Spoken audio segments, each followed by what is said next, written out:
Have you seen that from the Yeah, Recipients? you don't show up? You're supposed to My shake. seniors over, our finishing at, No, this one We're didn't. just chilling.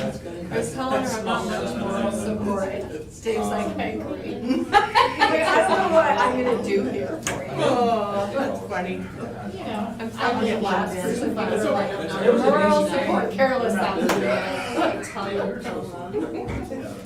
You're actually good in a pinch, I'll tell you that. I was gonna say, I appreciate you being here. She's been through. Yeah. Well, Wow. I have to do something at this point. Most of those times. Can't tell you what it is. I'm twitching right now. Yeah. Here it is. They just Have you been back since that? No, man. I'll get home. Yeah. It's a haul. Well, and then they had COVID for so long, and they Yeah. haven't, we like just pretended that It they is. could stay warm. You can't do it for Like we used to, and I don't think they have COVID. Yeah. I don't think Jesus had. Oh, yeah. Just blew Well, we were gonna try. Sorry, Dr. Seuss day. Oh, fun! Dr. Seuss sweat day. Yep. Didn't really want to go home. That's me. Thank you, 'cause they- You probably didn't have time to go home. No. I love My Dr. kids- Seuss. Do you? Yeah, we're just today. Hi. Hello. One, I haven't had a chance to We gotta go look to on the the downtown. policy night, but it says that, I maybe I looked at last. Yeah. Well, I, Guys do the whole thing. Believe it or I not. did a screenshot of the changes at the top and I put it at the very bottom. But we opened it today, so it showed up, so. But I was probably looking at last, No, it may be Yeah. the, 600. maybe you were Ooh, on. half for 3,000. no, switch it. Okay. Okay. Switch it. Okay. It'll say, you don't have permission to do this. Oh, okay, okay, good. Oh, yeah, That was because I fun. sent you the link earlier, I Family sent over. the agenda, it said this person Yeah, is I on did. it. Yeah, well, surprise. That was fun. There was something else. Dishes. Yeah. Take that moment to just breathe. Thank you, thank you. Did you, did you have some family? You don't have to. So we just had some friends over. You made some They're all friends. packers now. Oh, yeah. But that's okay, so. You live in here. And then it'll be this thing. You guys are so. So what, what you say, Yeah, we've got documents with people. and then, like, the COVID stuff before now. Good. With the red line. Well. This is all we think. My middle brother's in Browns. Yeah. Oh, And it's, I actually kind of woke up thinking about that this morning. I was trying to go to a game or two. Oh, no, it's just, we need to. Oh, did you look? Yeah. so they figured out, because it's updated Yeah. for YouTube, so it does show the agenda. People will, what they see when they want to look is the agenda, the screen, and the order has just. But here it is. Good. Right. Chris or Mark works for Boise College. He's our technology director. Chris is we have fish. But they're gonna have people. But I think like that. The culture there. Apple are- culture there is similar. And here it isn't. Because it just Kids sit up in the front row. they're just not here. It's a long ways away.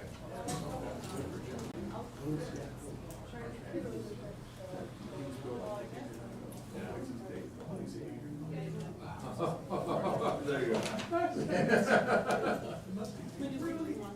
Where was it? They can come in and then we'll have them stand here. We can move these back if we need. So if the kids from Ross just come to the front row, okay? Like, them standing in front of this. Yeah, does that work? I still didn't think about that.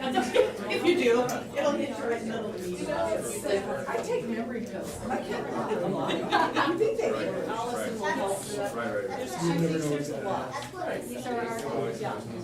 Well, teacher's not here yet. Are you excited? Yeah, we're excited for you.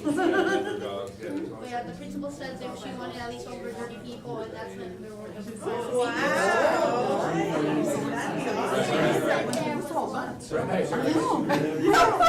Are you guys nervous? Ones that are You know what? I'm excited. If you're nervous, make you excited. You're just trying to run me over, I know. You're hiding behind the car. I was like, Oh, okay. How's Josie doing?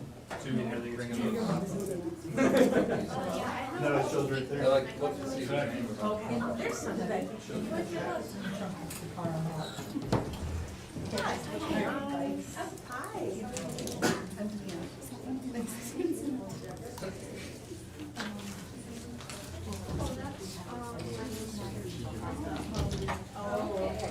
she's here to cheer for you. All right. Well, you did.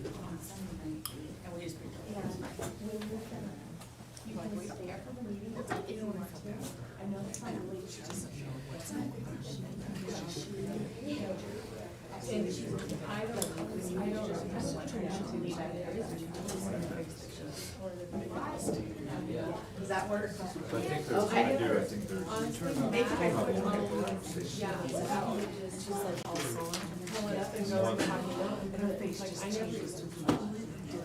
He would say, click the live.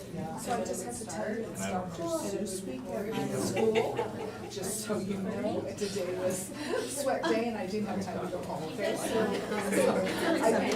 I didn't want you to know, it's Dr. Seuss. Do you guys have Dr. Seuss? No, no love of reading this week? No, but you're gonna sing, right? Oh, yeah. Oh, I can't wait. That'll be so cool. Hello. There's always. My teacher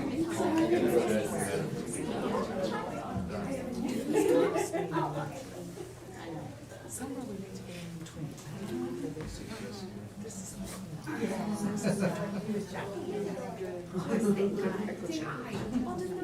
Lawrence, y'all. Okay. Maybe we can.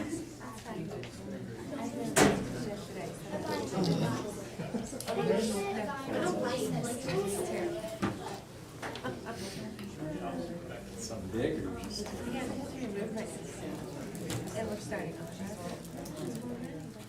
You guys come on up here.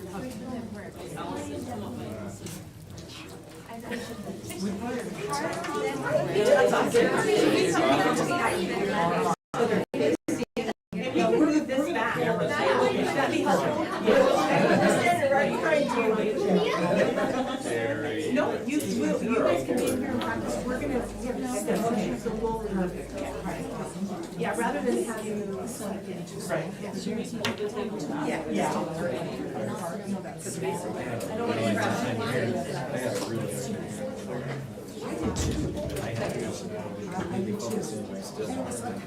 So that feeling of that small community is like, it almost like this, you know. Well, you're not facing out there, so it's like, it's not in person.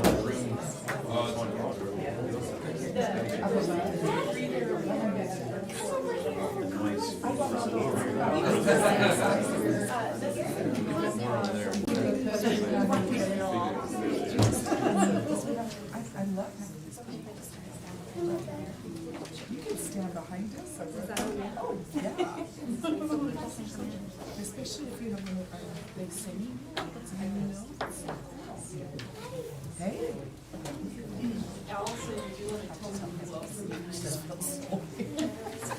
So Ross, students that are singing, if you guys want to come this way, then we'll have you guys kind of wait here for a little bit, and that way we can free up. And then your moms and dads can sit there. We might have you guys. We'll have you guys. You're here? Yeah, I'm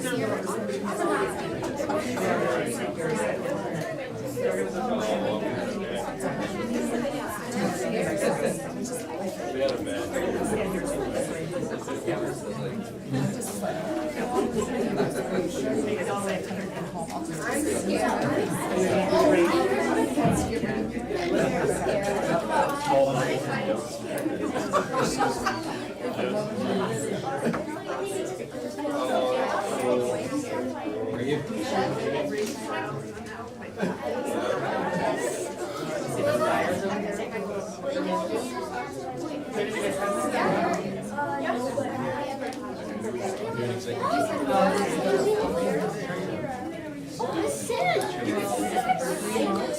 We're gonna get started.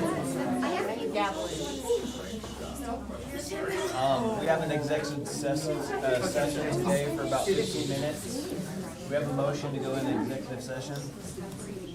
I'll make a motion that we go into executive session in accordance with Idaho Code Section 74206. The board may elect to hold an executive session to consider the evaluation or dismissal of employees. I'll second it. Second. All in favor? Aye. Aye. Aye. Motion carries. We're in executive session. You guys can stay You here. stay And here. we'll be back in probably about 15 minutes. So you can find a cozy place to sit.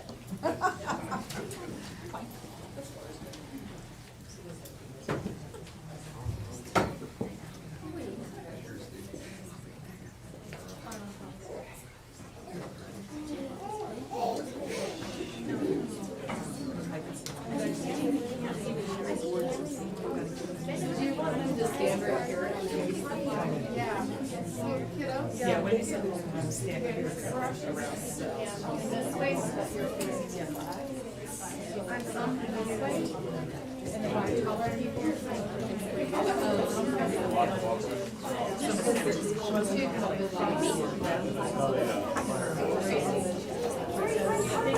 You're facing this way, guys, so you're facing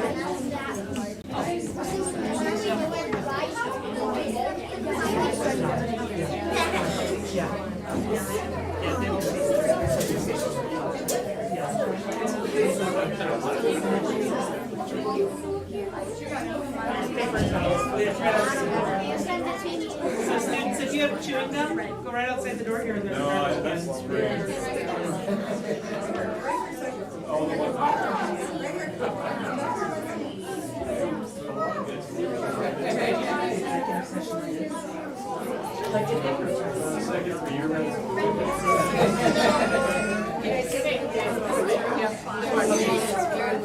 Sanders, follow Terry, she'll take you guys through the practice.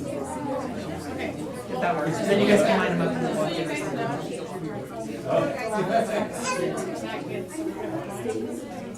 She's good. See them. Let's see the phone, okay? Hi, Rachel. Hey, that's all right. The front camera is from here, so they, Oh, okay. she's like the flag and the audience. Right. Thank you.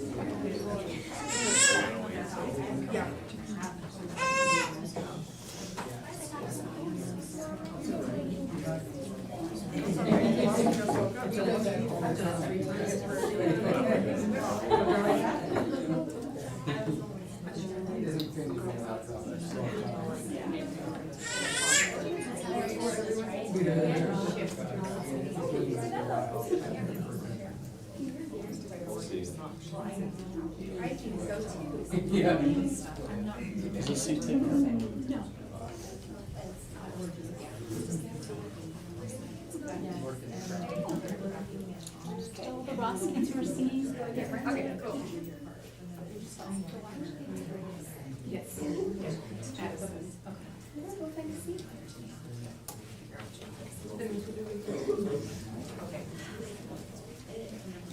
Yeah.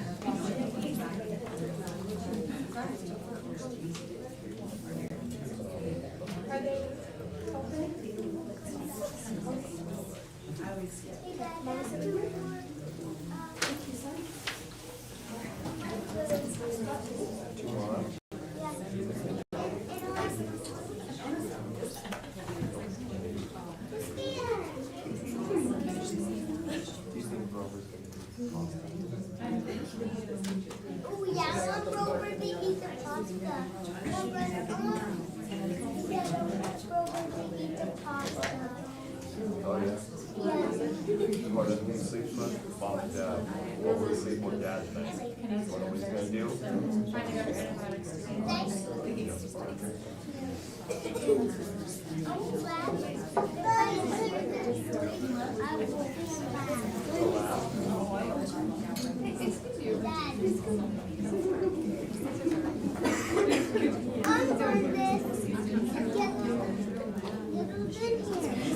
Your marble shirt. Yeah, that was what I had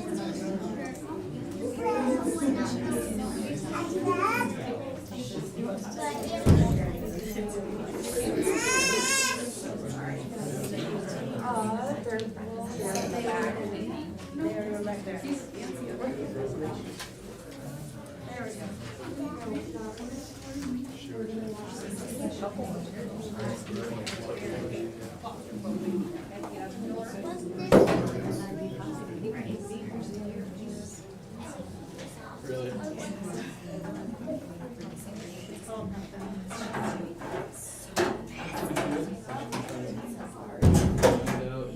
got all my schoolwork done yesterday, so I had time to practice.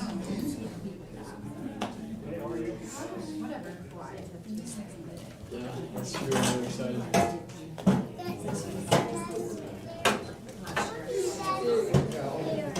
Stand up, buddy. Don't want to sit. Yeah, we're gonna stand. Okay.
But she was so excited when I was bleaching.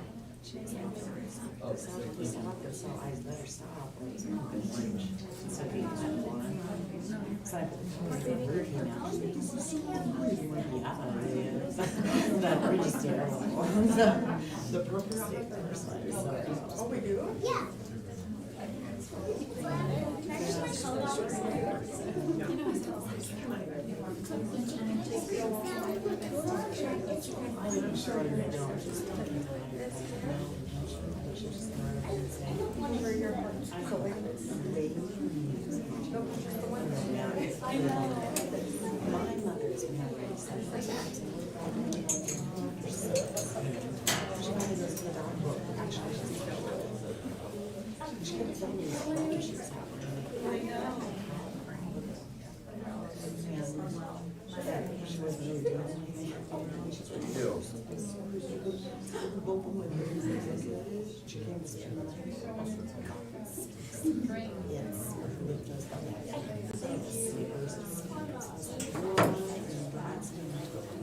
So I said the folder so it's going to go over this year. I should have bombers, things the size of the NFL football.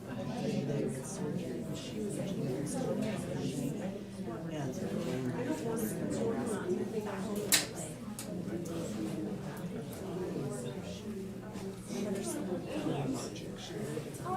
just finally got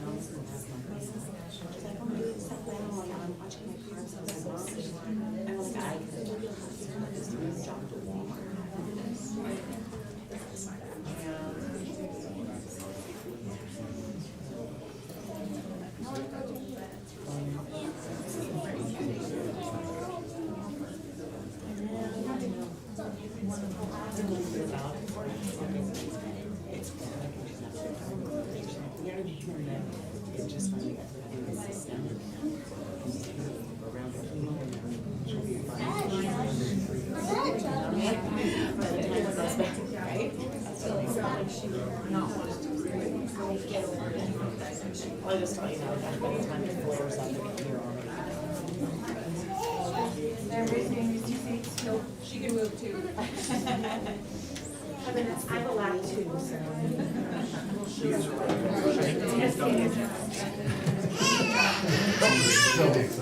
Don't do the click.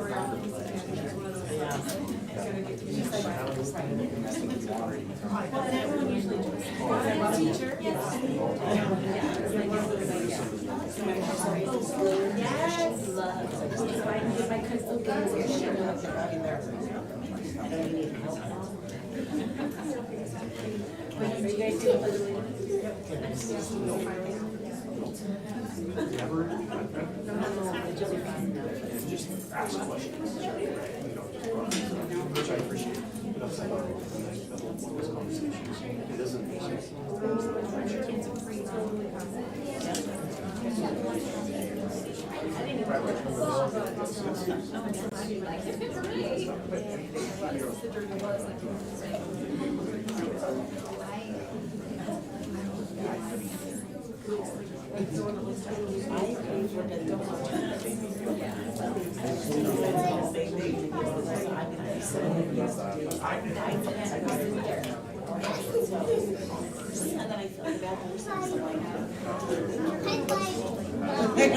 Do you really think you're gonna?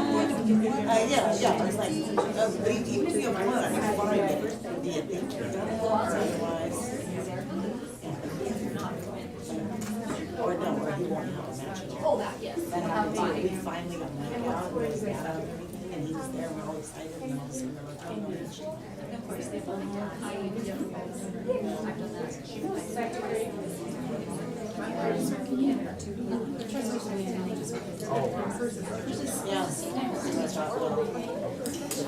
Yeah. It'll free up, the kids are gonna sing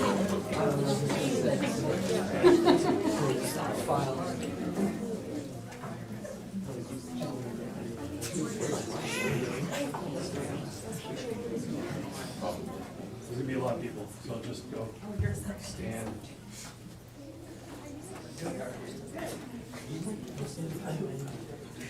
All the Ross kids are gonna come in right here.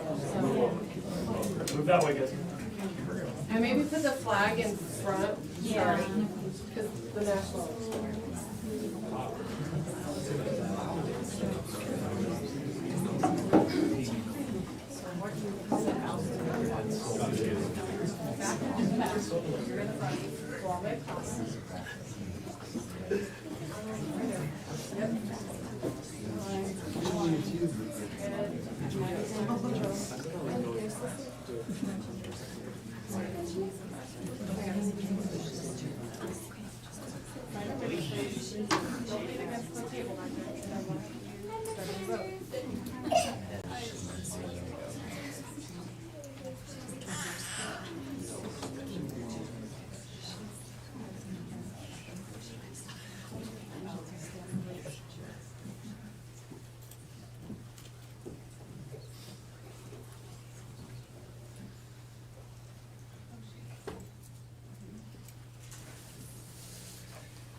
Ross parents, it'll still be a little bit before they start. Once the governing board comes back in, they will start the meeting, approve the agenda, and then we'll introduce and they'll sing. But thank you so much for spending time tonight to bring them down to sing for the governing board and the superintendent. We're really excited to showcase their vocal skills and talents, and Miss Sanders does a phenomenal job with our Ross and Indian Creek music program and with the choir when we were able to. So thank you again for being here, and it shouldn't be too much longer. And then after they sing and do the pledge, you guys are free, that back door can exit there or through here, but that might be the easiest path. And then we can meet you guys in the parking lot.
Okay, we're out of executive session.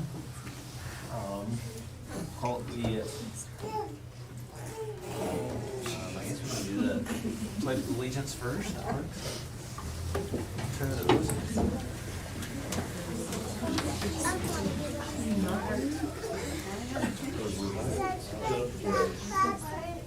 Ready? Begin. I pledge allegiance to the flag of the United States of America and to the republic for which it stands, one nation, under God, indivisible, with liberty and justice for all.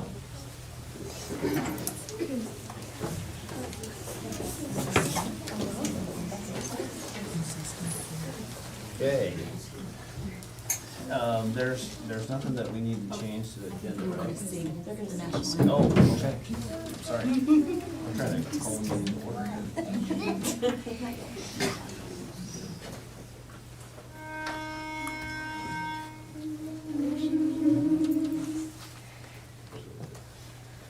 Oh, say, can you see by the dawn's early light what so proudly we hailed at the twilight's last gleaming, whose broad stripes and bright stars through the perilous fight o'er the ramparts we watched were so gallantly streaming.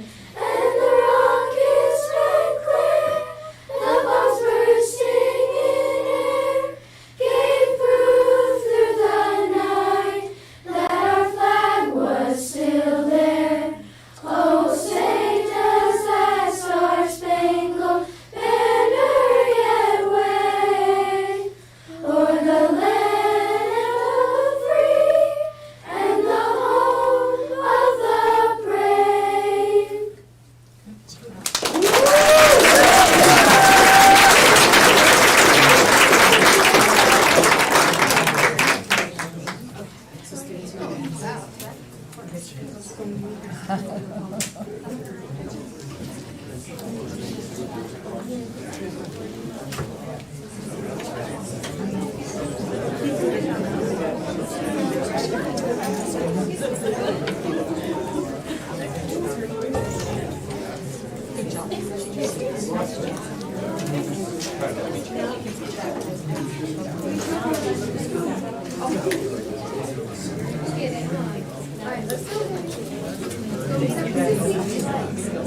Nice job.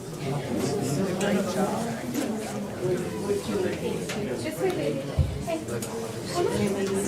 Go sit down, guys.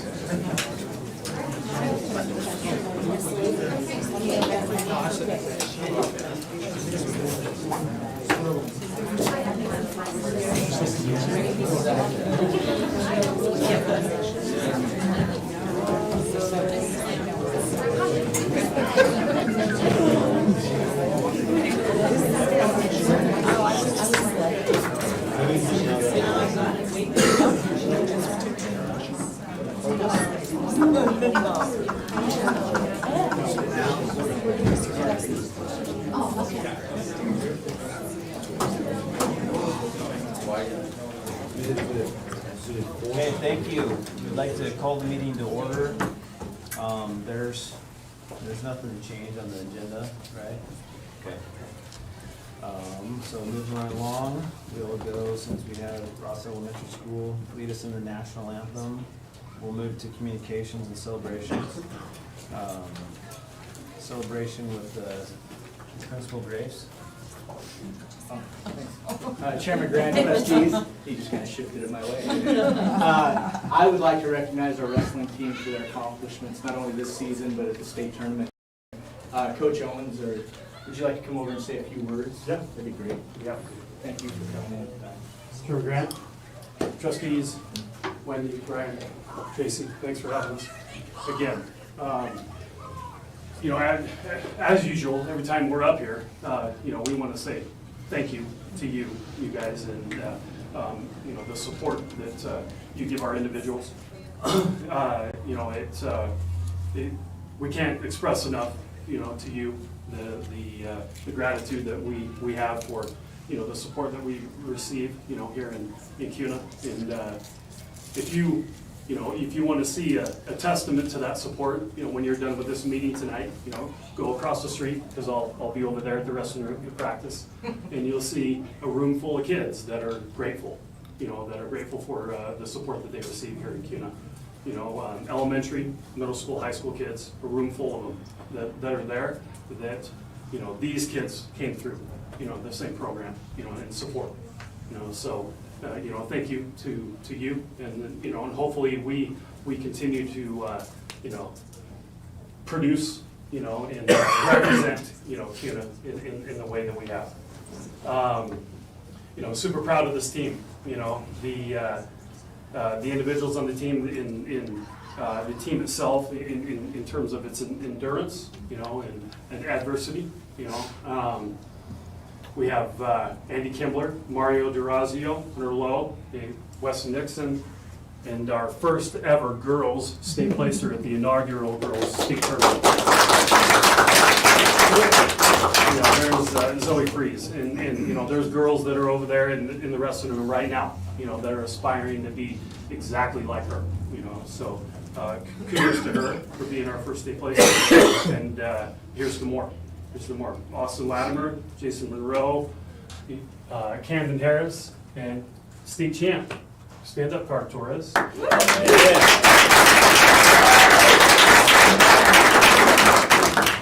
Zach James. Noid Monroe, freshman state placer. And Cody Rich, and junior placer. Yeah, sorry, Jody Strickland. Cole, super important leader in our team. State runner-up this year. Okay, Cody Biggs, and we're missing some. We've got an individual that was on his way back from surgery this afternoon. Wasn't able to make it, but another state champ, and Cal Palmer. So if you can give him a hand as well. And who's on his way to compete at Grandview University, who NAI national champs this year, and fitting into a great program.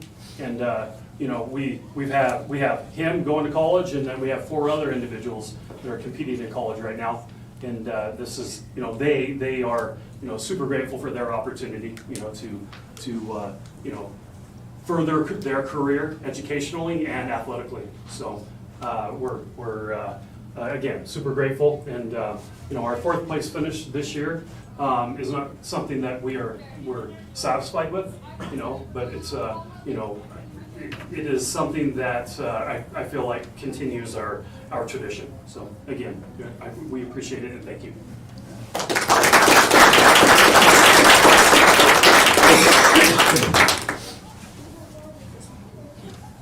You can Stay stay if you if you want. want. You can stay. You're not going to want to stay. Thank you Thanks guys. for representing us. You guys are awesome. Thanks. Looking at that practice. Thanks. Good job. Good job, thank you. Awesome.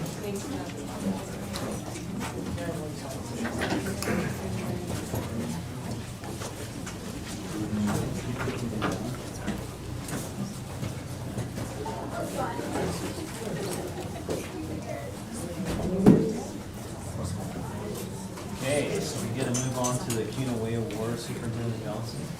Chairman and trustees, it's hard to follow awesome kids, awesome musicians, and then awesome athletes, but I'm glad to be able to share this last month's Culinary Award highlight, and we have a lot of other folks that we'd like to share too. If you wouldn't mind scrolling down to the next couple of slides. So, one more, maybe. There we go. This month we wanted to highlight our Culinary Award winner, Robbie Reno. Robbie, if you would stand up. I knew you would be here.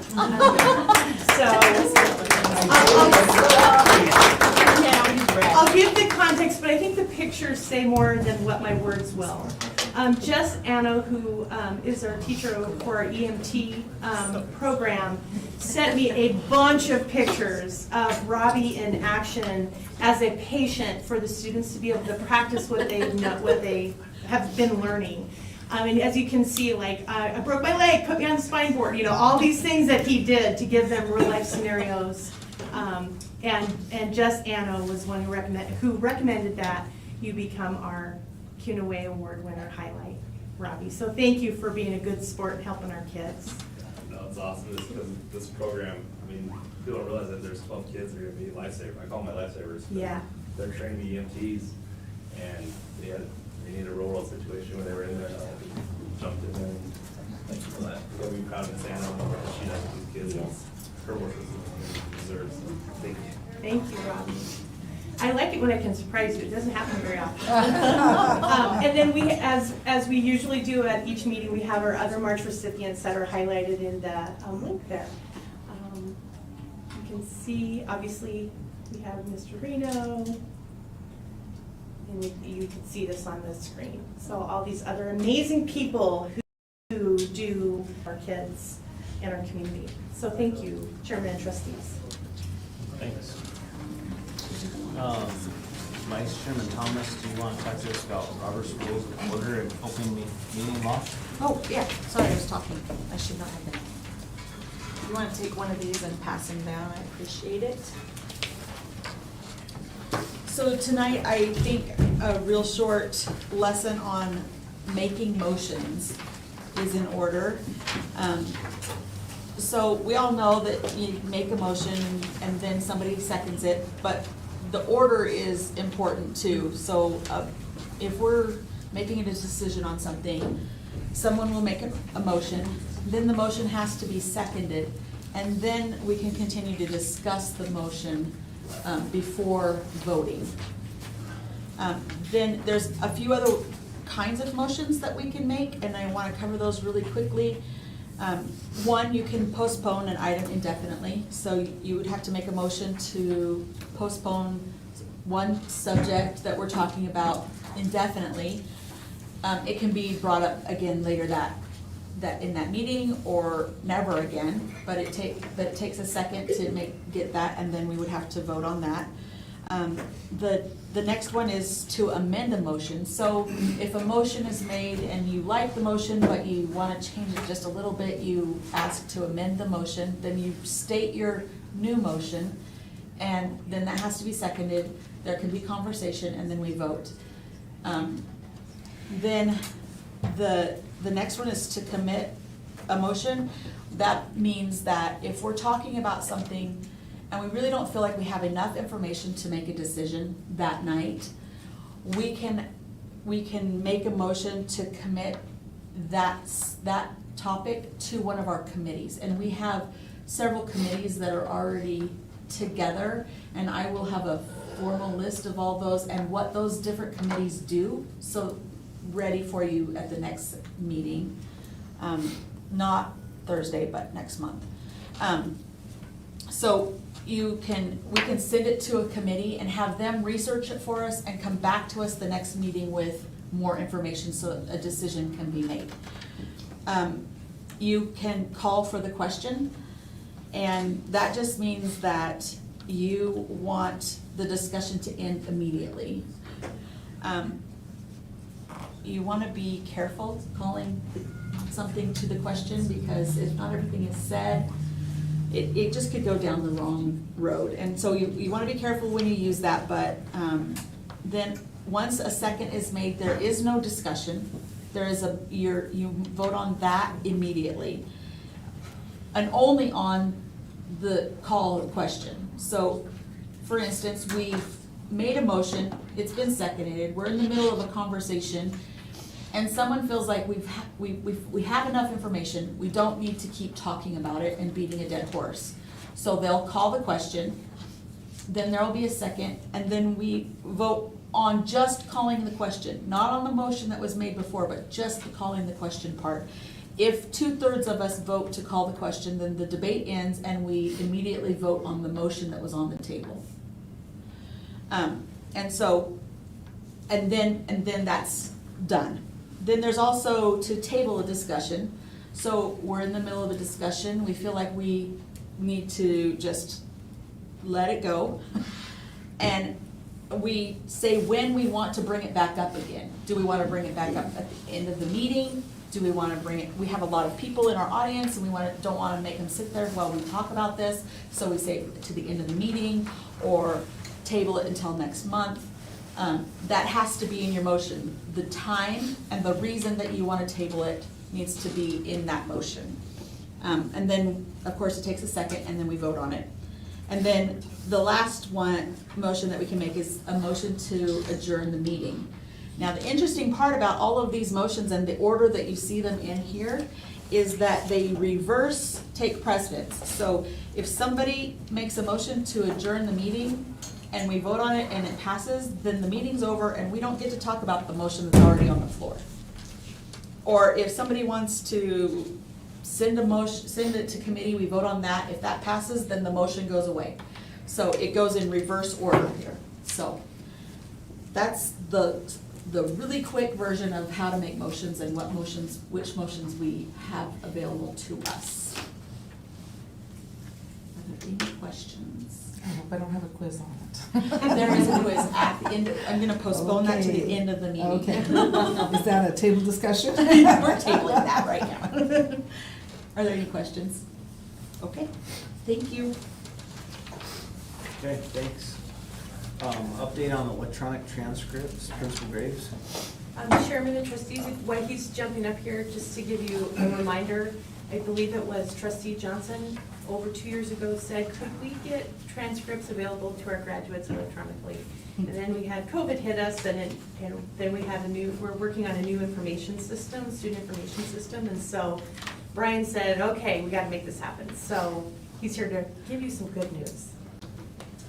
Yeah, this is super fast. So the program we're now working with is called Parchment. It'll be with both Initial Point and Kuna High School. We literally just, what's that? Oh, yeah, in Swamp Falls at some point when the transcripts are there. But we just did a training, it felt like yesterday, but it was probably last week. Our registrars are dropping all the names in. What it'll allow a parent to do, or the example our registrar gave is somebody from 1968 last week called, needed their transcript. We were able to chase it down. It took a while. They needed it for something. It was antique sale. But it was just something that people now aren't going to have to chase down that one person that can figure out. They'll go right online. Everything will be taken care of. Right now, what our registrar does, or someone at the district office does, is if it's summer or Christmas break, is they've got to chase it down. They've got to then print it off, envelope, stamp, send it away. Now it'll all be taken care of. Right now, we're paying for all that as school district. And it's not about the pain, but it's that moment where we've grown, our graduates are, and these kids need their stuff, and they need it over Christmas break, they need it over the summer. Now they can just go on, just like we all do on our own colleges, universities, and get your transcripts sent anywhere. This is not gonna affect anyone that's a high school student now or a graduate. We'll still do everything we did for them. They'll still get all their transcripts, all their files, just like they always did. This is for those alumni, as far back as 1968. Do you guys have any questions? No, thank you. I know, but part of the reason I asked about it initially is some of the colleges were not really even willing to accept paper transcripts. So thank you for getting that. Thanks for bringing it to our attention. It hopefully will provide better service to our graduates that way. Okay, superintendent reports, update on the school board outreach and input from the community for a meeting with the city council. Yeah, Chairman and trustees, Allison and I will kind of present this to you. It should look a little familiar to you because we've kind of been using the same template for the last few meetings. So if you wouldn't mind going to the next slide. As you know, we've done a lot of work trying to re-engage in a positive direction with our community. And this gives you an idea of all the things that we've done as trustees, as district personnel. And there's lots of little things that are not there, but like kind of the big ideas, the big things that we've done. We'll talk primarily today about getting ready for our meeting on Thursday. So you can go to the next slide. So that's kind of the next thing on our agenda is Thursday. I'm going to turn this part over to Allison. In your newsletter from last month, you talked about growth at the beginning, and you issued an invitation to provide feedback. It was all written feedback. And so here's how the demographics can work out. We got 151 respondents. Good chunk of them parents, good chunk of them homeowners and employees, and you can see the rest there. Next slide. So because it was all written, we went through and tried to tag it into groups to maybe help you get a feel for what the feedback was. And you can see the big groups there.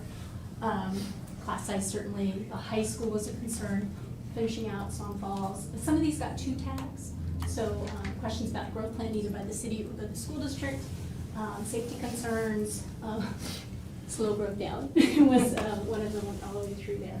And you can click on that, and then maybe if you did over the weekend, you could see, we asked them for their zone, so you can see maybe what patrons in your zone we're thinking. And then the biggest category was, I don't know what zone I'm in. So then here's just kind of a sampling of what that tag looked like. So class size, schools are more overcrowded, high school concern, you know, let's finish off Swan Falls. Here's one that had 2, you know, worked with the city more. And you have that information to inform your conversations on Thursday if you'd like. Thank you. As you know, because you helped build this agenda, but just to review briefly with you tonight, so we're ready for Thursday. This is the posting that went out. We'll obviously call the meeting to order. We'll do the pledge like we always do. We probably should do some introductions. It's not there, but that's kind of what we typically do, make sure everybody in the room understands and knows everyone. And then we jump right into the topic of development, and that might be a good opportunity for you to say, here's some feedback we've received from our constituents on growth. That might be a way to start the conversation. It's totally up to you, but it'd be a good data-driven, you know, our patrons are saying this, you know, however you want to engage in that conversation. We hear a lot, continually a lot, about impact fees. Shouldn't our impact fees pay for the growth? And it might be a good opportunity to remind our council that we have a resolution that needs support at the legislative level to actually pass. And maybe just chat about that. Probably really fits under development. We also have heard, I believe it was Dave at the last city council meeting, there was discussion about wanting to see our plan. And so I linked it there in case it came up. I don't know if it will, but our current plan that we put in place, the board put in place in 2017, it's not up to date because the numbers aren't what we predicted, but we have our written plan, which is 86 pages, I believe, and then the data that we used, and can kind of adjust and manipulate it as the numbers are low growth. Remember this, we had a low growth, medium growth, and high growth, and what that meant scenario-wise.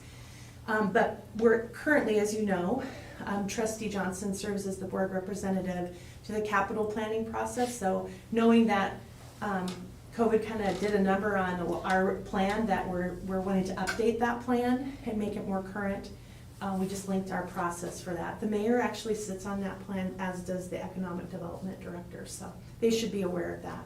But just to have it there. And then we have collaboration possibilities as an agenda topic. I met with our community preschool group that's been working tirelessly, as you know, for 8 years to try to get more affordable preschool offerings to families, high quality preschool offerings. They may want to talk a little bit about what they're doing, since that has also been brought up at the city council, like, because we've asked for some support. That group has asked for some support, and I don't know if they understand, you know, what's happening with that. So I believe we'll have some people there to just briefly say, hey, here's where we are, here's why we're doing it, and here's the help that and support that we need. Any other, does that feel good to you? Does that, I mean, it's going to be, we're going to be at Swan Falls. Our students in Chef Gwynn's class are going to have food. They'll probably have some sort of presentation of that food to describe what it is as a part of their training. So hopefully it'll be, you know, we're eating together, we're able to talk, and yeah, please. Are we going to furnish this feedback to them, actually, the comments we before? Could, certainly. I kind of think yeah, it might be helpful. Sure, I'll send that their way. You betcha. If they know kind of what we're seeing and what absolutely. So we're all working off the same thing. Perfect. Doesn't feel like I got you that way.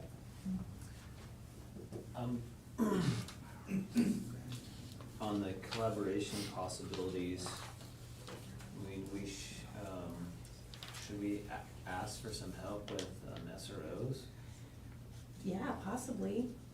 We currently get $6,000 to help offset the costs we spend over $200,000 in school resource officers. They provided that with, Kim had to go, when was that? September, October, to ask for that. It had quite some debate, apparently. They just had a few questions, but honestly, None of them were gonna, they just had a few questions. And probably Fields? Yeah, but they did say it's just 1 year, so I think it's a good thing. So, well, but our total SRO costs, we have 4 or 5? 4. 4. 4. What's SRO? School resource officer, sorry, thank you for asking it. So it's a police officer who has special training for a school-based setting. Right.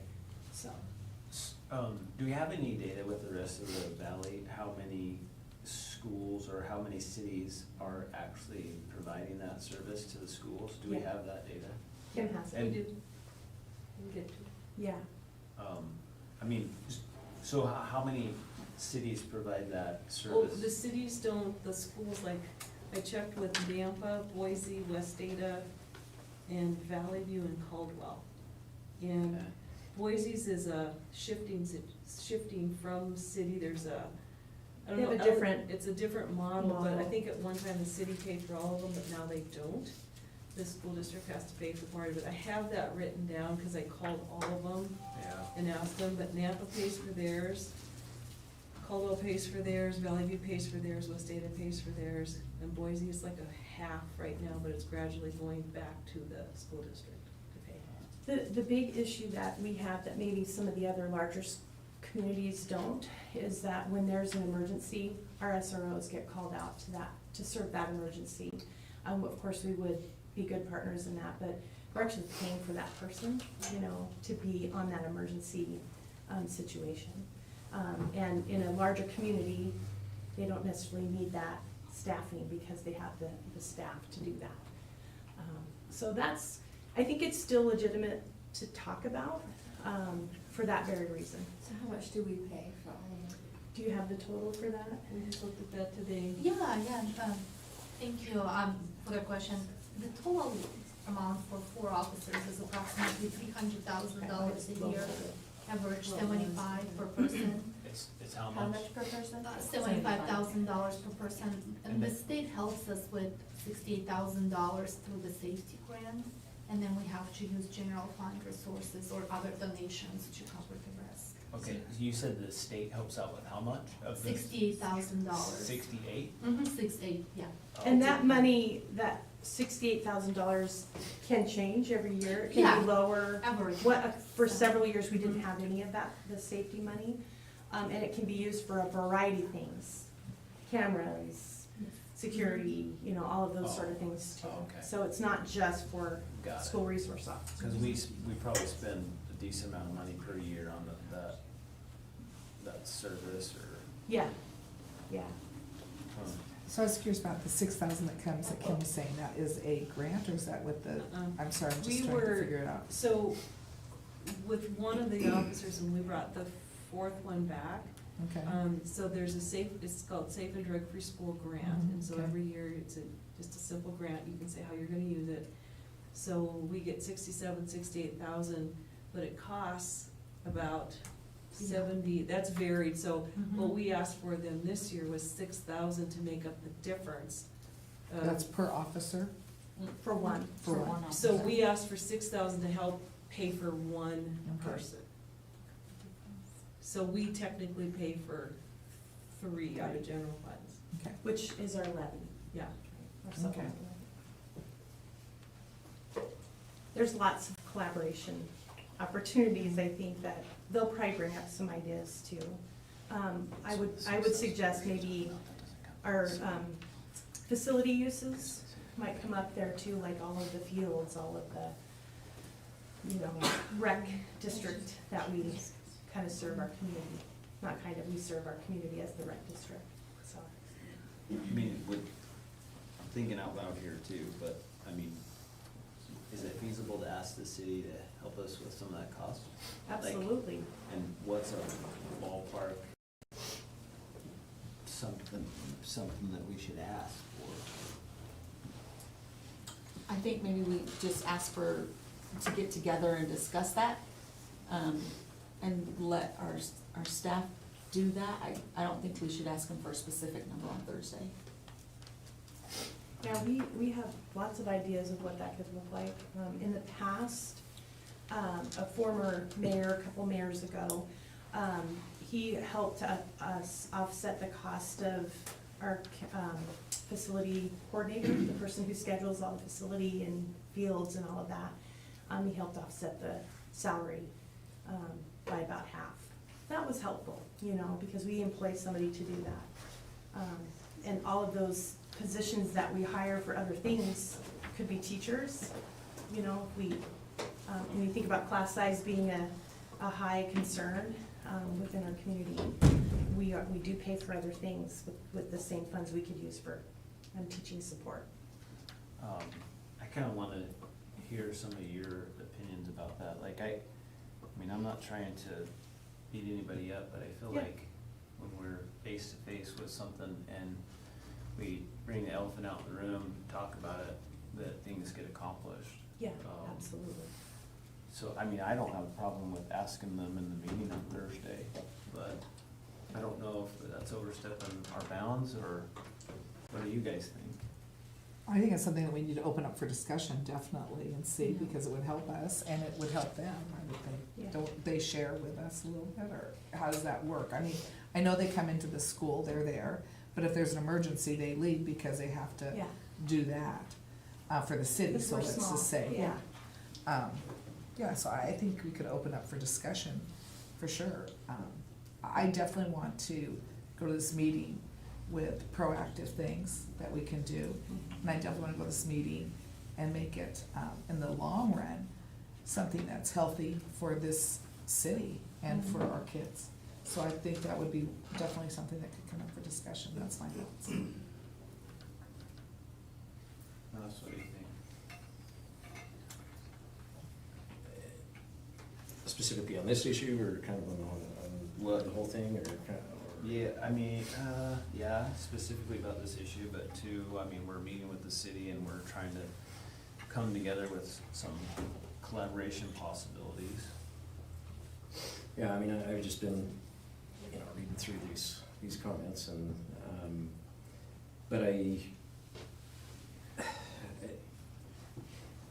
you know, I guess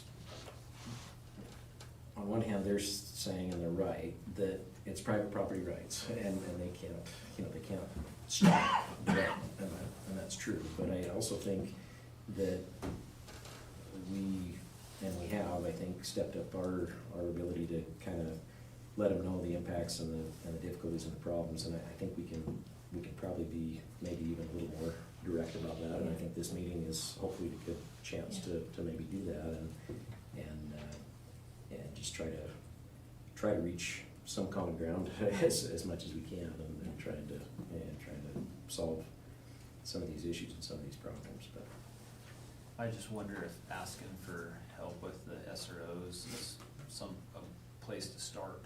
Yeah. Or I mean, I feel It's like. mutually beneficial, kind of. Yeah, with that and a few other things. Chairman Grant, one of the things maybe in the discussion, because I think this will come up from, and it's not that it's sides, but some of the things that I didn't know that they paid for that we don't have to pay for. Yeah. So, and I think that's why you should have a discussion to go, oh, I didn't know you guys, we don't pay for the dispatch, we don't pay for a lot of the things that, they just cover. So I think that'll be important. That'd be good to know. When you, Yeah. because I didn't know that, and I'm like, oh, okay, we don't pay for any of that. See, that's So, good insight. yeah. Plus, I think educating ourselves, Yeah, then we'll know better. yeah, because You know. I was like, oh, shoot, I didn't realize that either. So I think that'll be good in the discussion to hear some of that, what they do. And I definitely like Russ's idea. I think we do need to bring up these concerns that our patrons have written to us, because most of them are members of this community. If they're not in the city, I don't know if they're all in the city limits, but they're in the impact zone. And I think that, it'd be, if I was on the city council, I'd like to know what people think and go from there. So I think that's another thing that would be good to bring up. So do SROs have to be police officers? Yes, in order to, the legal side of that, yeah. Great question. I really don't know I mean, it seems like it's a matter of for negotiation, and, you know, potentially there would be something there, I'm just not sure,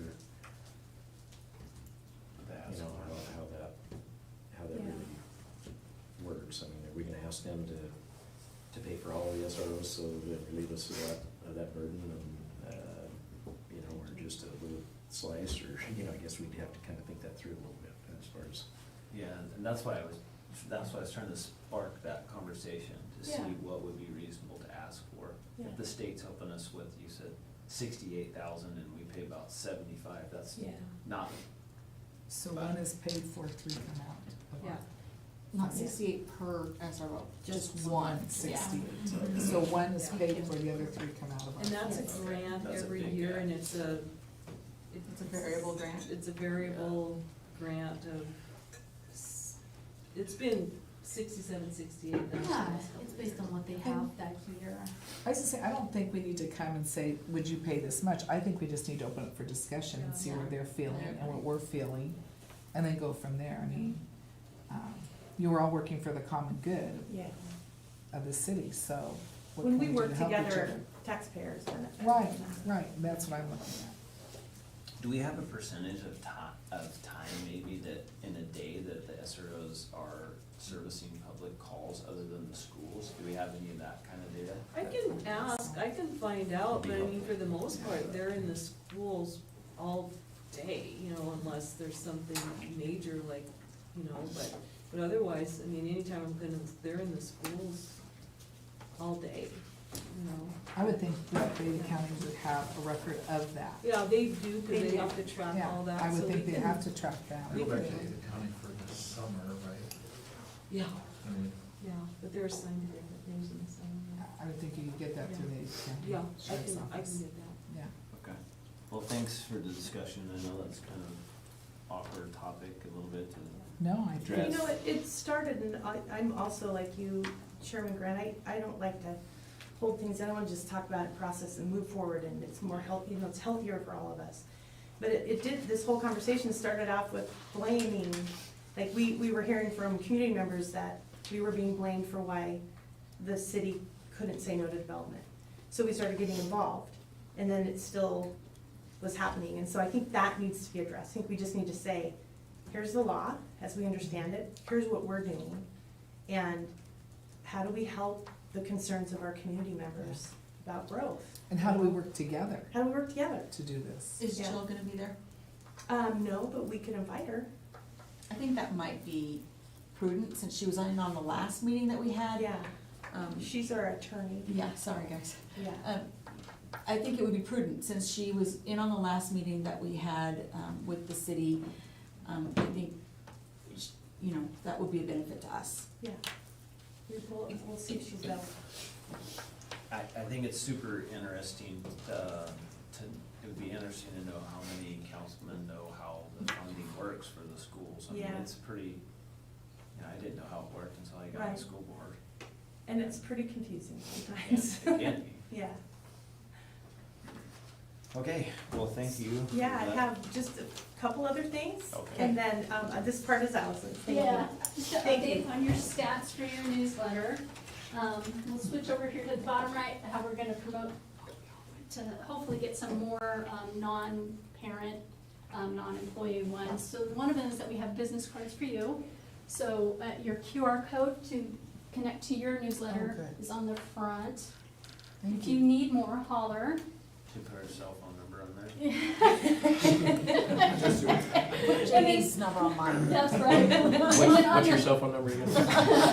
On the back is, I don't know if you've seen the ISBA language about a redirect for patron when you're in a conversation that you need to get out of because it might be detrimental to your ability to be objective, like the staff member or student discipline issue. So that's their language on how to redirect a patron with a blank there to say, call Wendy, call Kim, call Dave. We started putting out flyers in the grocery stores and other places in town if you'd like to help. I'll give you some. We did get a hit. Somebody signed up off of it. I said, wow. So, and then we're working on some Facebook ads because it's fairly affordable to present it to folks. And then, so our next newsletter, our commitment to you is that we usually have this ready for you on Thursday. So you have 4 days to read through it. because you're meeting with the city, we wanna put that news in there. I'd love to commit to noon on Friday, but it'll probably be like 5 o'clock on Friday for you to review to get that content in there. And then if you give me your feedback by the morning on the 14th, we'll get it out. So, I just have a question. Yes. You know, I think it was 2 years ago, you put together a book for us that had like, yes. loved that book, still have it by my phone in case something comes up, kind of like how to answer questions, how many students do we have, who, you know, some of those questions. And I'm thinking with Kirsty coming on board, that might be a good thing for you to have, like, who are all the administrators, who's this or that, and I really appreciated that. So even if we had an update, that'd be nice to have. So when people do call, or you find people, then you can have something to look up and say, oh, that person works there, or that type of thing. So I did appreciate that. If that would be a possibility, I would really like It is that. possible. I don't know how you guys feel, but it's nice to have. Okay, thank you. And we appreciate when you ask questions about the acronyms that we use, because we get really comfortable with that and realize that if you have it, everybody in our audience probably has the same thing. So keep asking, thank you. Okay, so moving on to the consent agenda items. Is there anything in the consent agenda items that we need to talk about? There is, and I just pulled the 923 naming the new policy. I did pull that out last time. And mine's still, the way I'm looking at it, we'll see it. Superintendent Johnson, okay, see, that looks different than what I have here. Yep, okay. So I just wanna make sure that you guys are aware of the changes, cause it wasn't what I had on my screen as you went through it. This is a new policy, we talked about it, it'll be the second reading. The patron who I worked with, I had her look at it, and she would like to put, and I'm fine with it. At the bottom, at the very end, we mentioned 3 things: schools, facilities, and mascots. At the top, we only had schools and facilities. So she wanted us to put mascots in there. And so that's what we did, and that's the final one, but you don't have that in your board, or you have it. Why don't I have it? I don't know, I don't have it either, so. Okay, so 2 of us don't have it. Yeah, If I you have it- added it at the bottom too. I did just a screenshot of that. So I just wanna So you make have sure it there. you have it, yeah, I don't know. I just wanna make sure that you guys were aware of it before we okayed that second reading. Yeah, thank you. Of it, so. And if you had any questions, I'll be glad to answer them. So this is what you wanted? Yes, the yellow, so it changes it. It used to look like this. Yeah. Okay. So we just added the word kind of mascot there, so that we, instead of having people complain to us, we do have the final say. And that kind of gives us that right to do that. So I thought it was a good policy. Okay. Do we have a motion to approve the consent agenda? I'll make a motion that we approve the consent agenda. Do we have a second? I'll second. All in favor, Joy? Aye. Kim? Aye. Russ? Aye. Kirsty? Okay, motion carries. Moving on, do we have any delegations? Nope. Okay. Moving on to unfinished business, update on the KSD COVID operational plan, Superintendent Johnson? Chairman and trustees, I hope this is the last time I have to talk to you about this, at least this school year. As you know, we sent out a survey to our employees, to students, and to parents and community members about our existing COVID protocols. And I know you have the link to all of the results, you could see them. But Dan, if you wouldn't mind clicking on that link, the COVID protocols link, I just summarized kind of the big takeaways from the survey. And I dated it so you know when I pulled the data and all of that sort of stuff. So if you wouldn't mind going to the second. So I highlighted some of the common themes, and I just pulled out some quotes from the survey. First of all, I just want to celebrate that we asked the question, we've asked this every time we've asked for input on our COVID protocols, process, everything, the whole last 2.5-ish years. We've asked this question. We love serving our students, even during challenging times. How are we doing? And the average rating, this is students rated us a little lower for a lot of interesting ideas. But our parents rated us as a 4.2 and our staff as a 4.1. So I think given where a lot of school districts have been and how challenging it has been, I think we should be really proud of that. rating. I know it's not perfect, I know there's a lot of things we did wrong and some things we did great. But when I talk to parents, and I talk to a lot of parents, usually the conversation is thank you for working hard. Thank you for keeping our kids in school. Thank you for taking care of our kids, right? Putting them first, those sorts of things, even when it was really hard. So just thought I would highlight that. And you can see some of the quotes there from parents. So common themes, we've navigated the challenges well. We haven't always had agreement, as you well know. Some things were no wins because it was straight down the middle what people thought on both sides of an issue. And like I said, our community, even though it's been tough, have shown appreciation. So I think the next slide is a continuation of some themes. A strong majority of people want masks optional. A minority of people want us to continue the data dashboard. As we've discussed a little bit, you know, we've spent a lot of time keeping that updated. Well, the state of Idaho has that same kind of data, just not at the school-based level. So it's not a large constituency that want us to continue that. A majority of people support getting rid of the illness decision tree and return to simplified health guidance. You'll see lots of comments about it. We changed it so many times, it was frustrating, all of that sort of thing. As the CDC changed, we updated and interpreted. But as you can see, a particular concern, a common theme from parents and students and teachers was that students missed a lot of school. And even if they were, you know, especially originally when they were exposed and then having to stay out. So we're taking all of these themes into consideration to our recommendation. I think there's one more slide. And this is just the actual data itself. I pulled it all so you can see the aggregate, which we won't necessarily go through today, but because it's available. And you can see how staff feel, you can see how parents feel, and how students feel.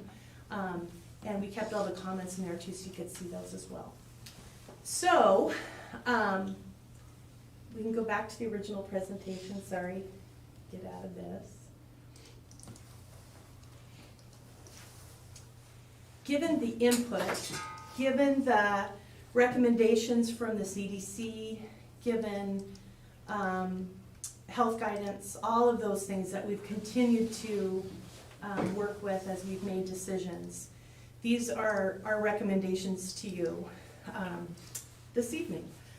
Thank goodness things are looking really good in our community as far as the positivity rate and all of that sort of thing. So that we would make masks optional and encourage but not require their use when we have high outbreaks of illness.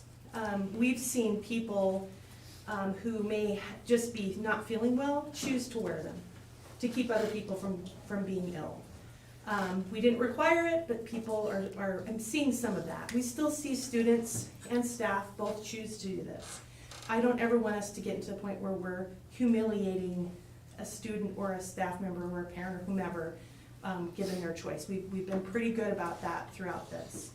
That we would eliminate the decision tree and use the student handbook on illness, like our regular procedures, whatever the guidance is on that.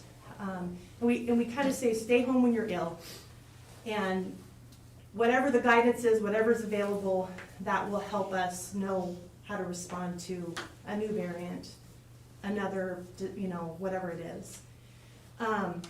If a person's tested positive, that we follow our protocols within the CDC, and that we would continue to help families and staff with testing. As you know, we had a grant for that, as long as we have funds available to do so.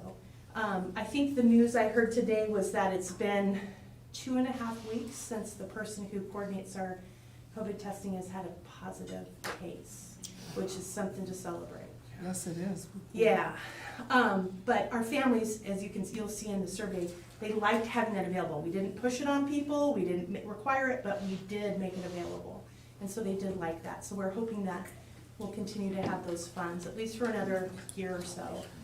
And that we would stop using our data dashboard, and we would link people to the state level data so they can see how information is going within the state of Idaho. That helps us not have to duplicate efforts. And we can always change any of these things as the situation warrants. But we were thinking after spring break, we would start, dare I say, normal. I was gonna say, can you say the word normal? So that's my recommendation to you trustees. Thank you. I have a question. Yeah. Does this include getting rid of COVID testing people to come back into school? We would, if a student is positive, we would follow the recommended guidelines in the current time. Meaning they would have to test again to come back to school? They would have a negative test to come back to school, or the timeline to be home until they're symptom-free. So that'd be like if you had strep throat. Yes. You know, you would test and make sure you don't have it before you go, or that you're on medication for so long. Same as pink eye, same as Yep. all of those wonderful illnesses that flow Yeah. through the schools, type of thing. The worst thing we used to worry about was, head lice. Sometimes there'd be an outbreak somewhere. Yes. And, we had protocols we had to follow for that. We had protocols we had to follow for Had to stay strep home for a throat. certain amount of Yeah, time. any yes. contagious Yeah. kind of disease situation. Right, Yeah. no, all those I understand, I was just asking about the COVID testing to come back to school, not anything else. Our current protocol has been test negative and it would be symptom-free. Okay. So if somebody misses school for any reason, they gotta be tested to come back? For COVID, No. that's For the only COVID. testing we have Only available. for COVID? Yeah. And isn't it, if there's 48 hours without any symptoms, they're good to come back? Or is it 24? Help me out. 24. Is it Yeah, I'm 24? looking up the, Okay. it would really just follow the student handbook. Symptom-free. Symptom-free, I just wonder, is it 24 or 48 hours? I was just clarifying that in my I head. think Yeah. our document said 24. It did, but this would just put it wherever it is in the handbook. It'd just be like if you have the flu, Right. you If you stay don't, home. right. If somebody's vomiting, Right, they stay Yeah, home. right. I just wanna make sure we're not just testing people to come back to school, like if you just had strep throat or Right, air correct. infection, whatever, you can just come back to school freely without having a COVID test. That's correct. Yeah. That's correct.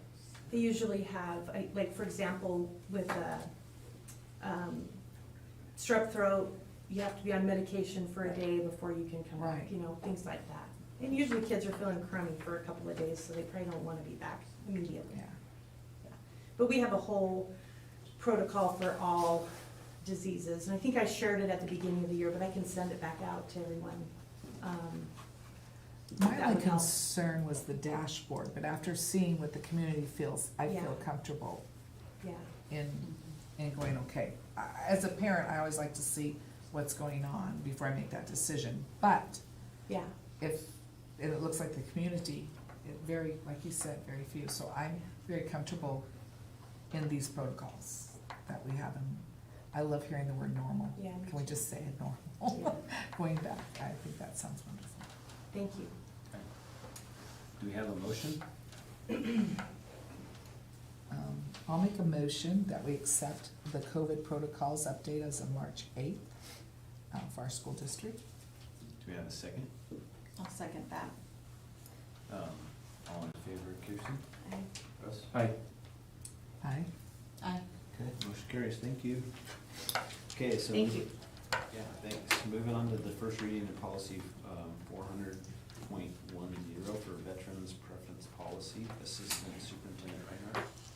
Chairman Grant, honorable trustees, this particular policy has great personal value to me, or personal importance to me. This is a part of the reason that I'm actually here and been here 7 years is because CUNA School District practiced this, and Gabe has given honorably serving or honorable discharge veterans preference and have been able to interview if they're qualified for a position. So we've been practicing veterans preference. We've not had it in our policy book. This brings us into state compliance. And it follows, it simply states, it has some definitions. It simply states that a veteran who's served honorably or been discharged honorably has a preference for an interview, and if it comes down to 2 candidates and they're equally qualified, that veteran then would be offered that position. Like I said, it really is state law. It is, for a public institution such as ourselves, it's important to know that veteran also means a widow of a veteran that has remained unmarried, or a spouse of a veteran who cannot serve because of her or his disability. So that spouse is the person, family. So it also qualifies that spouse under the title of veteran for the sake of this policy. This is a new policy to our policy manual, and I stand for any questions. So it looks like there's an option on the appeal rights, option 1 and option 2. Do you have a recommendation as to which? Oh, I'm sorry, did I miss that? I apologize, Chairman Johnson, for not having that option out. Yeah, right there. I do not have a recommendation. District Files Appeals. I mean, to me, it kind of seems easier to just follow the IDAP of. That's what I was just regulations, reading it rather than first. trying to create our own Correct, process. that's that was my first reading on it. I'll strike that for second reading, I'll strike option 2. And the note. And the note, sorry about that. Okay, do we have a motion? And this would just be first reading. I'll make a motion that we approve the first reading of the new policy 400.10, Veterans Preference Policy. Do we have a second? I'll second it. All in favor, Kirsty? Aye. Yes. Aye. Kim? Aye. Joy? Aye. Okay, motion carries, thank you. Moving on to Vice Chairman Thomas, thanks for all your hard work, considering the supporting the IDA Full Funding Act resolution. Thank you. So the resolution was in your packet, I believe, I saw it there. This is just a resolution that I am hoping we can adopt that will help in guiding us when we're talking to our federal legislators. And it just lays out the information that's pertinent to know and why we want them to support the Full Funding Act. So if you have any questions, I'm here to answer.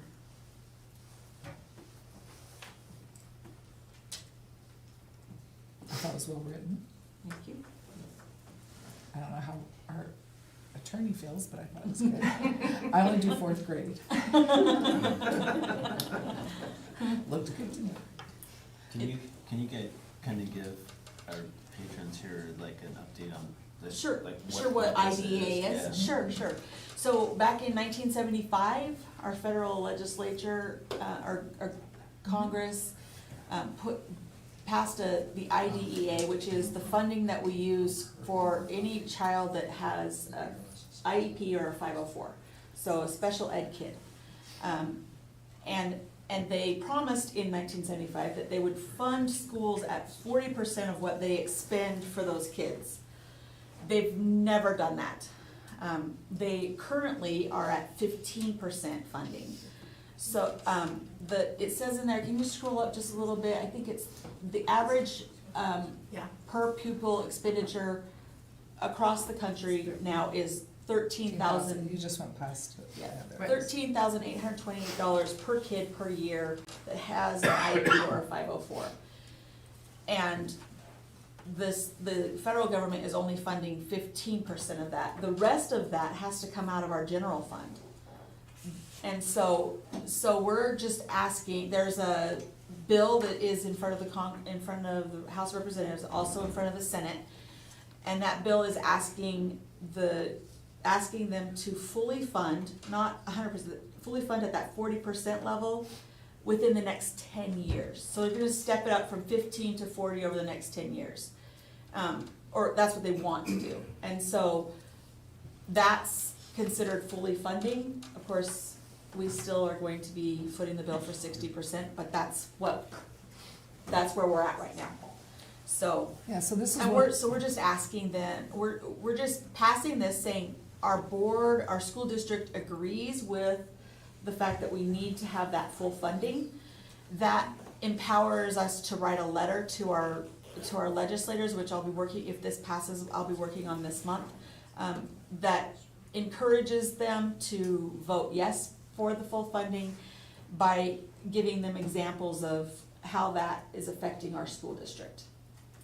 So as I say, in short, they had this law, or they passed it in 1975. It was one of those laws that they passed with a good idea, but then they didn't fund it like they said they were going to. They said they're gonna fund it at 40%. We only have 15 at the most.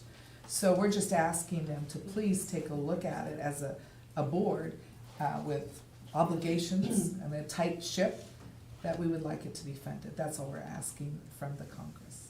So also, and I know that since I'm in education, sometimes IDEA stands for Individuals with Disabilities Act, so that you're aware of that's what IDEA stands for too, so.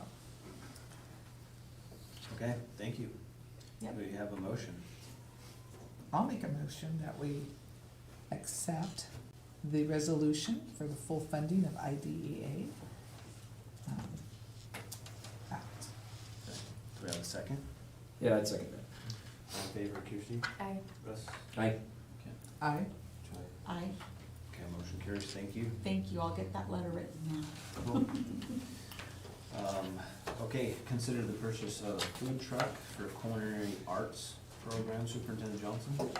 Chairman Grant and trustees, as you know, we have a pretty awesome program, a culinary program in the works.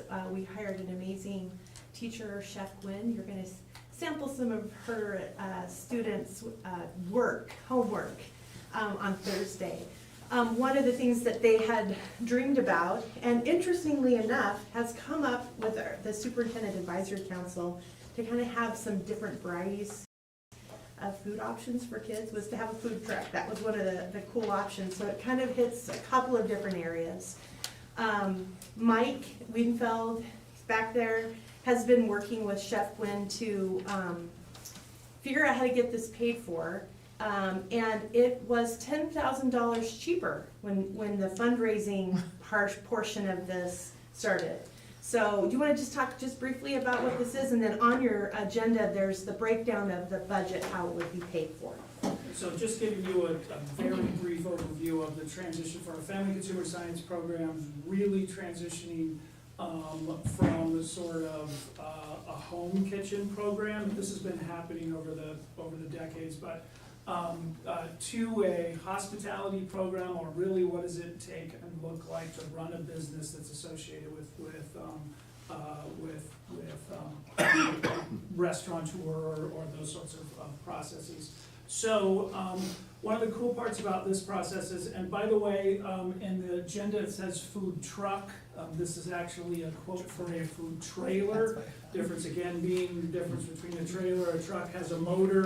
Obviously that jacks the price and everything else. So this is a proposal for a trailer that goes with that, fully equipped with generators, propane tanks, gas stoves, smoker off the back, all of those types of things that provide our students the opportunity. Traditionally, historically, our culinary program would try to do something where you turn a classroom into a restaurant and try to invite community members in. The model here is to flip that and say we want our students to be able to go out, to meet the needs of a community, to be at CUNA Days, to be at this event, to be at this event, and actually allow them. They're in charge of all of the purchasing of what the food is, determining how much they're going to charge people, running the business, meeting with all of those sort of processes. So we met about a year and a half ago with Double Our Trailer and looked at a couple of different quotes. And as an administrator, I feel like you always get to play good cop or bad cop. And so we literally walked out of the meeting in the parking lot, and I said, there's no way we can do this without some business and industry partnerships or other things based on what those costs actually were. So we actually wrote a grant, which was not funded to cover the cost of that originally. interestingly enough, the same organization funded 2 different grants, one for business communications and one for broadcasting, totaling about $30,000, but did not fund this grant. We got $20,000 as a donation from Superior Construction to start through that process. We've done some other fundraising to offset some of those costs. Really where we're at this particular point is we can either kind of continue this process in terms of trying to look for complete business and industry folks. Our sort of push for it right now is there's about 6 months to build the thing. And where we'd really like to be is to be able to open up the first football game next fall and beyond with having those opportunities for those to be there. So we can currently cover the rest of the cost of this with non-general funds, CTE funds to cover this and get this going. We also believe that once you see it, once you experience it, that can engage business and industry in terms of helping support that program and the other things that are connected to those things. So that's the proposal. I think Cool opportunity. Yeah, I think it's pretty awesome. Entrepreneurship, big time, love it. I've told ISBA about this, and they're super excited to have our next region meeting here so that they can have those kids work for us, so. So I just wanna make sure the bottom line is this amount. Is that correct, coming out the 68,000? Yes. That's after we got any kind of grants or anything, obviously we didn't so do anything on else the that we got. agenda is the breakdown, it's kind of split on the, so the total that we CTA have. account, I see that. Yeah, we have 23,000 so 20 of that Uh-huh. was a donation, 3,000 is fundraised. If you've been to football games or anything, you saw the kids selling their yummy food that they made. 12,000 from the CTE account, so that's the school-based account, and then there's 74,000 carryover that we have access to out of our current technical school funds from last year that was carried over. So we've got money to pay for it. But we're not spending the whole 74,000. No. We're just spending what we need, the Yeah, difference. of that's what what's we're available. able to be able to Yeah. do this. Yeah. And the plan is to use this and to recoup some of that money in different events, right? Correct, yeah. This will also be some of the fundraising that students would do that would help them go to state leadership conferences, nationals that are associated with our FCCLA organization, those types of things that kind of go from there. Again, that investment probably upfront would likely stay with that, and then, but basically now it can hopefully kind of stand on its own and kind of roll and again, give us the opportunity to open up those conversations with more business and industry leaders as we try to stream kids into those careers and beyond. You see this little Saturday soccer Yeah. fields and there's food trucks there, and it's like, Yeah. we could really, I mean, there's a need there. Definitely. And I love the idea, of course, education-wise, of getting kids involved in this. I think of entrepreneurship, I think of business. I think, most people now, food trucks are big compared to going to a restaurant. So I think it is really an awesome idea. I can see Okay. So what are we spending? that right, 68,611. Do you have a motion? I make a motion that we approve the purchase of the food trailer. Do we have a second? Do you need to say the amount or? Yeah, so I can't read that amount up there. Here, Robert. Yeah, I do. For $68,611.50. Do we have a second? Yeah, I'll second that. Any discussion? All in favor, Kirsty? Aye. Aye. Aye. Aye. Okay, motion carries, thanks. All right, moving on here. Now we get to talk about the calendar for 2022 and 23. Assistant Superintendent Reinhardt. Chairman Grant, honorable trustees, my job is small tonight. I'm going to turn it over to members of our team. I would say, I think what a hallmark of our school district is involvement of people in important decisions. And what I find every year with the calendar committee is that time is sometimes more precious than money. And so people get very involved in the calendar committee and weighing out this day versus that day. And so it's very important work. If I could have just the next slide. This just really captures the amount of people that were involved in this. And it has been a really, I think, a rich and rewarding experience. But I'm going to turn this over to, we have Mary Holmes, who is a teacher at Reed Elementary and a parent, Christy Mock, who is a teacher at CUNA High School and a parent of both of CUNA students, and Jason Reddy, administrator at Initial Point. And so I will turn it over to them for the remainder of the presentation. First? So we went through the whole process of clarifying. We went through all these steps, so we wanted you to kind of see an idea of the steps. We established our ground rules, defined the problem, determined our interest, then we took a survey of staff to help us see where people's interests lie. We developed some options, we put some committees together after that point, then we did a second survey, and then we selected some solutions. So that was our process. If we could go to the next slide. Here were the interests we put together after our first survey when we looked at staff and then our committee. The big ones were well-being, logistics. This was kind of a big one, like legalities, equity, and calendar days. And so we put those together. No, you're good. The next one's fine.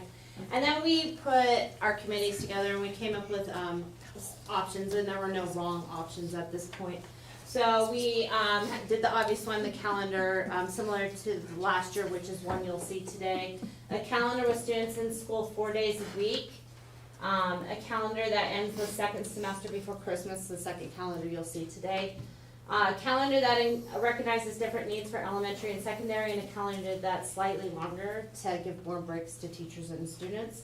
And our committee met, we broke into groups and we all designed these calendars. And then when we took these calendars back, and I wanted to make sure we put this, all these calendars understand that there's early release for elementary and that PLC is important and that was necessary. So if we could go to the next one. meaning Professional learning communities, correct, I'm so sorry. Collaboration. Yeah, collaboration. It's super essential. And then we took all 5 of our committee calendars and put them up against our standards, and only 2 stood against our standards. Those standards being, let me go this way, I guess, surpass state mandates. So we had to make sure we hit all the state mandates, fiscally responsible, so financially not gonna be a big hit. The 4-day calendar was one that's where we lost that one. A minimum of 6 PD days, 185 contract days, state standards, and doable. And so, yeah, after that, the 4-day week was eliminated, though we did discuss as a team that potentially in the future could be an option, but it would require a lot of commitment on a team to sit down and really work that one out, beyond what our committee could do, because it's got a lot of gears that we didn't have access to, so, okay, that's my part. Yeah.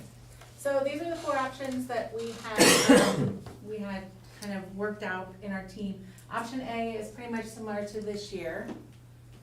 Has generally the same start day, the 4th week in August, our October days, the full week in November.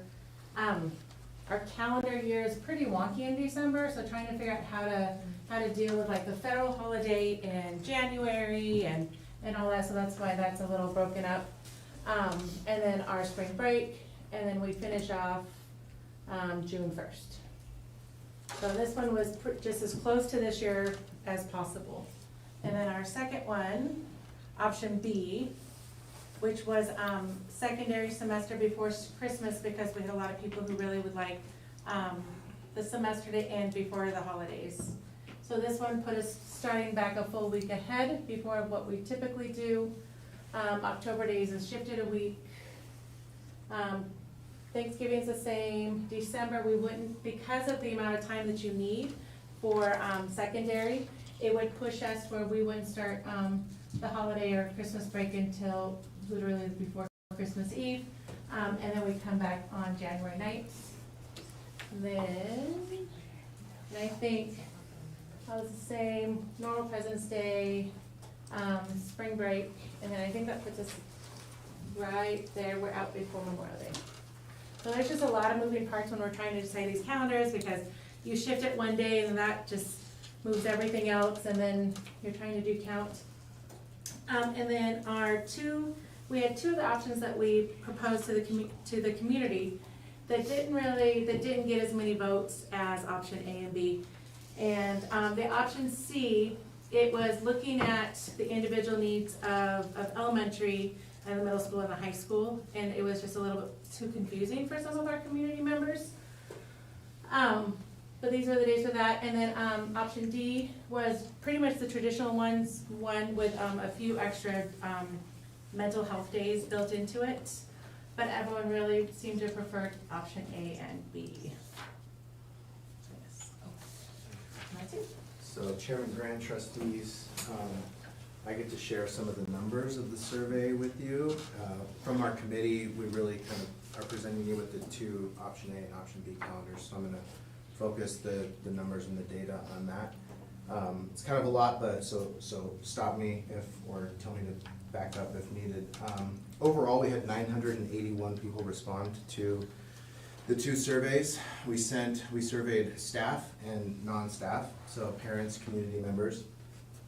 I'll share with you some of the overall results when we look at both of those pools of people together. Option A, just talking about the first and second place votes. So we had people rank order, right? So if this is the calendar of the four you would like, rank it number 1, number 2, number 3, and number 4. So the first and second place votes for option A. Option A received 272 first place votes, and it received 481 second place votes, with a total of first and second place votes of 690. So that's option A. That's the calendar to kind of keep it similar to what we already have now. And then with option B, option B got 399 first place votes, and it got 196 second place votes. So that would be a total of 595, if my math is right from last night at my kitchen counter at 9:30. So I was having my teenage daughter help me. That's why there's pink on my note card. So those are the overall kind of first and second tallied results. If we split those two demographics out and we look just at the staff and just at the community, I'll give you quickly the staff results when you add up first and second place votes. For option A, you get 241, and for option B, when you add them up, you get 179. So the staff really kind of overwhelmingly supported option A.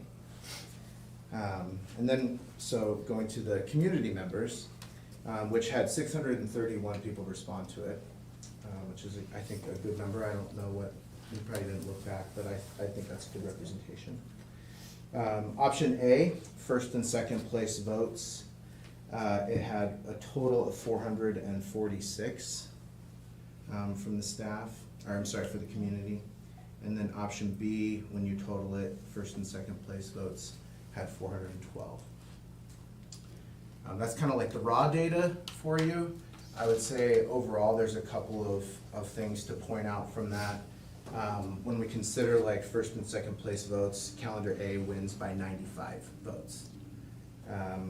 Employees obviously liked option A the best. And then when you look at all those, the calendar that got the highest number of first place votes was option B from the community by a lot. They had 305. The community voted overwhelmingly, I'd say, for option B in their first place calendar. that make sense? I know that's a lot, like, I have some questions. I can show my note card. How many on the staff, do you have that number also for the staff of how many got first place, which one got first place votes the most? They're about even. Option A got 99 first place votes with the staff, and option B got 92 first place votes with the staff. Okay, so. But the option A won overwhelmingly in second place, which pushed their number up. I think interestingly enough, the staff actually liked option C the best. Wasn't it option C they liked the best, that we didn't put up here? I would have to go back and look, Yeah. because we were really just presenting A and Yeah. B from our committee to you guys today. Is this the question time? Well, I have one more slide we can share with you. I just want to, if there's data questions or numbers questions, I'm happy to answer those. This kind of lays out some of the key points of each calendar for you. So calendar option A, and then calendar option B, instead of looking at it, you know, with all the pretty colors. This just gives you some of the specifics. And Jason, would you point out the consensus? Oh, yeah, I'm sorry, I apologize. Yeah. Yeah, as a committee, you know, one of the practices we do with our collective bargaining is just ask people to kind of vote on their level of support and in favor or not in favor. On our committee, everybody was able to support option A, but on the committee, we did have 2 members that said they would not support option B, that they would, I would say, object to it. Questions already? So I have heard from some patrons. First of all, FFA, if we do cut, I think it's option B, and we start that early, that puts them off. Yes. Because. Fair. Fair, so they like option A. Then I heard from somebody that we don't have the same spring break as those communities around us. Did you guys look into that? We did, our committee actually mentioned the spring break and how it actually is nicer not to have the same spring break, because everything's not crowded. And It's not a run I up heard from- that, but then But when then I heard teachers whose kids are going to That's Boise, what and I that's the heard. problem as well. I heard that, and then also I heard that some of our students, and I need to, this is what I was gonna ask you, do we have students that attend Meridian? Yes, we have a few. That number has dwindled because Of the CTE? Of our CTE, Yeah, and I figured that, offerings. but their feeling was that those kids wouldn't get a spring break because they'd go to Meridian, and then they would go to CUNA, and there'd be no spring So break. which option is that one? Because I heard the same B. It's B, okay. B is the one that does not have the same spring break, correct? I'm not sure. No, it's A. It's A. Oh, it's A. A does not, but then, my understanding, A does not have the same. But then, if we do option B, that puts the FFA also, so. Is there any way to change the Yeah. spring break to match it up? Does that mess it up at all? I think it's just to move it one week It's just up to move and it you- so we can move it? But I can say that part of the reason why, the committee that worked on this was because of that long extended time from, the third week of March until the last day of school. That is 9 weeks without a break, without any sense of like, we come back from spring break and we just run. And so just moving it back 1 week kind of helped give some mental health relief towards the end, and the quarter, right? Yeah. And so the quarter would end before the spring break, then is that what you're Yes. saying? Yes. It is not also the same schedule, it's not the same schedule that would have them in the semester before Christmas, No, correct? unfortunately. Okay. No. And then we did talk about the FFA, at least in the high school, that's school excused just like a football game. So they aren't considered absent, if they go and sell their beef. I think I heard from some FFA parents who Yes, felt I'm sure. concerned. But about that also doesn't cover elementary either, because they're not high school. No. But if their students aren't gonna have a spring break, that needs to be considered because they need to have a week off. But how many students does that affect? Just, I don't know. I don't know, that was, do you? How many students do you have know? dual enrolled, Mike? There's probably 10 to 14 at the most, and we usually Work with them. work with both sides of that, and kind of figure out. what does that mean when you say work with them? Give them time off, or? Yeah, I mean, traditionally, we'll walk the same spring break with those kids. It does mean that while they're gonna miss a week kind of a thing. It's an interesting dynamic because, remember, let's say West Ada is off the week before us. Well, then those kids don't go to that class all week, so their time out of that is sort of there. And then, and some of that for that small number of kids has to be that a little bit of, if you're going to agree to go to a different school district for a particular program, then you've got to kind of step up and agree to what their schedule is to some respect. I'm gonna go kind of with, I think where you're going, Kirsty. Is there a way we can put the two together and take the best and make another one? Go ahead.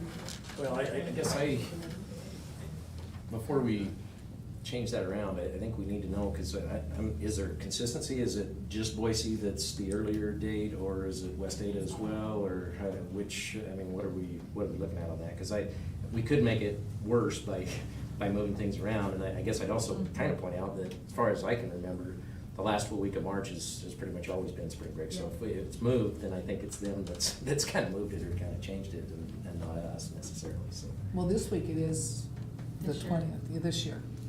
I should say not this week, this year, yeah, it's the third week. Well, I It's think usually there's been the some third week. staff who work in one district and then have kids in another district, so if the spring break doesn't match up, they're working while their kids are in school, or vice versa, their kids are at home while they're in school, which is also an issue if they have elementary kid students. I think, so what Russ was asking is Boise and West Ada, their spring break is the same, correct? Next year? And that would be different than option A. I would want to double check. Yeah. West Ada is not matching up with ours next year. But have they even adopted their calendar for the year?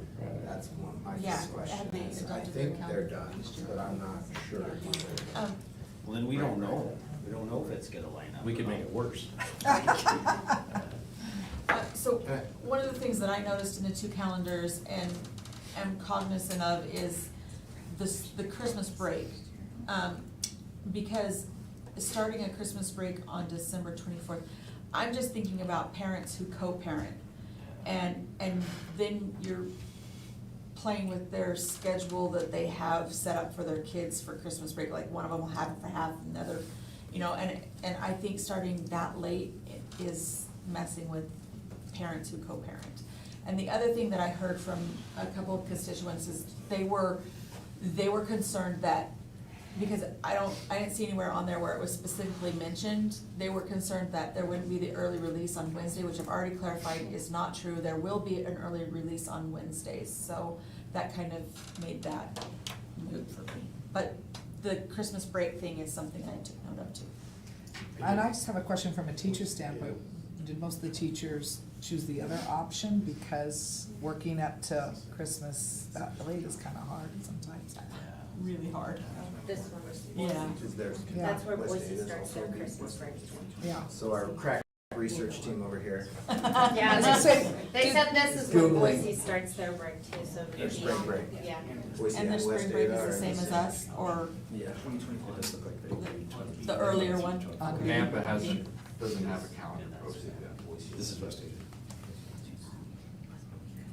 But it's, Well, in regards to the December 23rd, Mm-hmm. in order for our secondary to have all their seat time, we have to go up to the 23rd. That's so that they Otherwise- can finish their semester? Yes, Yeah, so otherwise they we would have to start a full week Right, earlier. yeah, and I get them. And I understand that, because then the kids go 2 weeks and then they come back at finals, and that's been a problem for a while. And can I say, because I was on that committee, it's because of the way the calendar rolls out, if you, on that same tech, as we were tasked with doing 2 years, it only does it for this year because of the way the calendar rolls out. When you do next year, the 23-24, it actually, it's a day earlier that semester would end.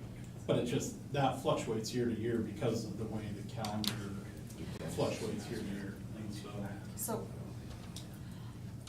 I have problems with B because we're not addressing the issue of the FFA for the kids. We start before fair. We like I already mentioned, the co-parenting issue and that affects a lot of our kids. For the late, I love the fact that we're ending the semester before the Christmas break, but I don't know, those are my thoughts. And we had all those same thoughts in the committee too. I'm sure you guys, that's why. Yeah, that's why we you're have here. you do this for us, because we don't wanna have to sit and Did do you guys this. have any ideas down there? Well, I'm pretty concerned about, I mean, it's attractive to end the semester at the break. And it's also attractive to end before Memorial Day. I mean, but in looking at the logistics of it, I just don't know that I can really support that or really think that's gonna work with the FFA issues and the other issues that we have to deal with. The ending, the way the calendar falls, ending on Christmas going clear through the 23rd is also an issue for me, I think. And I think that creates problems. So I don't have any really strong feelings about spring break. I mean, if people decide that they'd rather have the earlier date to match out, I'm not sure. I mean, I did look it up on West Ada, and it is, right now, it's proposed for the 20th through the 24th, but that has not been approved yet either. And so, there's certainly a possibility that we think we're following them and they decide to do something different, and then we, we're not following them. So I think we probably just need to make a decision that we feel like is best for us, and hopefully it'll work out. Chairman Grant, I mean, I don't want to speak for our superintendent on this, but I think we have a strong SIC group, and if it's, I think we can adjust the spring break week and not probably cause a lot of ripple effects across the rest of the calendar if that's something that the community feels is really important, or I don't know if they decide, West Ada adopts a different date or something. I don't know, based on these numbers that you just gave us, that the community does prefer B. I'm looking at this and seeing that there was more that preferred A, and they didn't really mind the spring break issue. So I think it depends if you look at both first and second choice, or if Yeah. you only look at the first choice. Yeah, I true. think there's a difference in the breakdown there. Yeah, the way that's The true. way I understood it. So if you only look at their absolute first choice, then I think B did. You're have right, the- I didn't take that into account. I think if the spring break doesn't line up, you got spring sports that could be a problem, and kids not getting a spring break. You got a lot of kids playing softball, baseball, track, all that stuff going on, and if the spring breaks line up, those kids do get a break for the spring sports. If they don't line up, our kids will be playing a game or two during their spring break, and we're not going anywhere. So, and what I'm hearing you saying is that you feel if we went with option A, that the spring break could be moved? Is that what I'm hearing you say?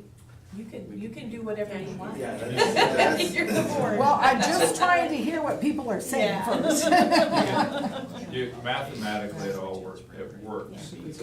It really was a shift to balance out that kind of that That big mental gap. health. The kind of big gap Give everybody a between. breather before the end of the year. But it does work to align it to West Ada's. And I'm just gonna throw this out too, if, let's say, didn't we at one time say teachers don't have to come back at a certain date? That they can if they want to, so if you took teachers back August 23rd, but took a day and put it between the 20th and the end of school, June 1st, as a day to recoup or rest, is that a possibility? Do you understand what I'm saying? Move the days at the front to April or something like that. Yeah, one day. Yeah. From the front into April to give a rest time? I think, That was we shift. embedded one day of April in this option A, didn't we? Did we have a day in there? I think so, Did yes. we? I think there's. I think we tried. No, not No, option not option A. No, option. It must have. Option B has a break in April. Kim just let me know she's communicating with the assistant superintendent in West Ada and confirmed that their spring break is the 20th through the 24th. So, I mean, I'm just throwing that out too. I don't know if Jenny just You think, you guys feel comfortable?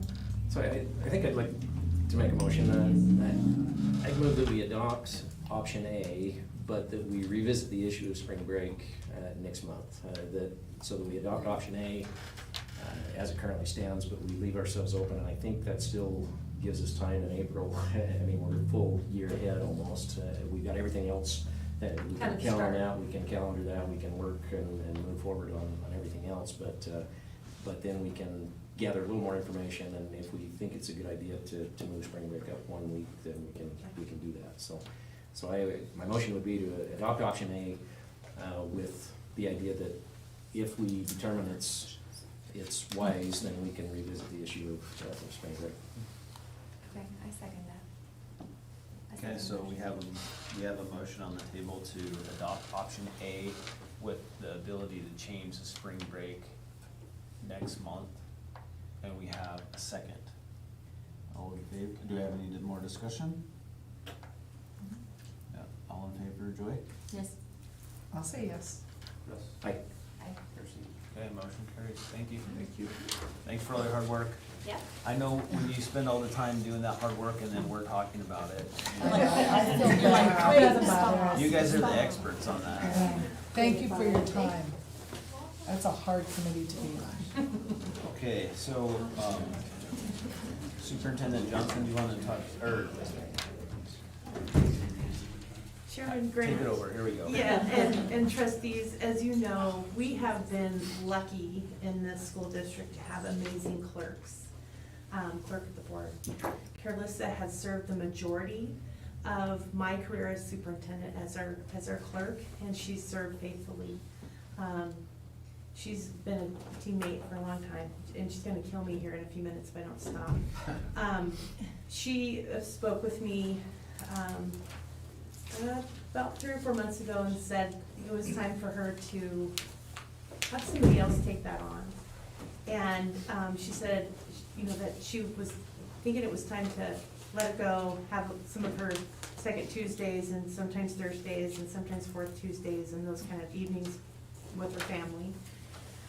And she said, I have a great person that's gonna take my position, and recommended that Deanne take over as clerk.